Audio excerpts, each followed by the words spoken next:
So it's really a beautiful place to stay, especially in the summer.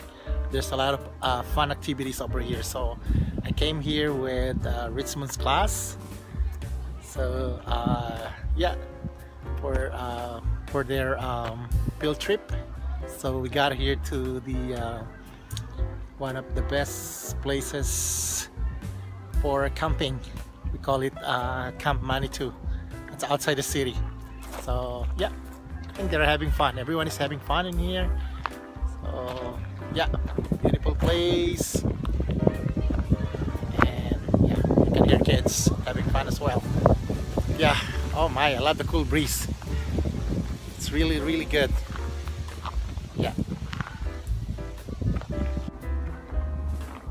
Got here the beauty of the nature. There we're in Camp Manitou here outside our town. And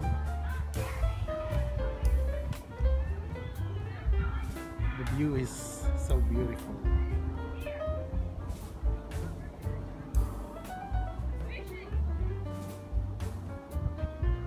Yeah, the view is so relaxing over here. And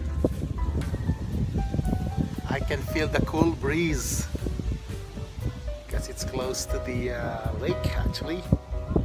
So there, it's almost autumn or fall over here in our area, and it's so beautiful. You can see the grass, the leaves are yellow now.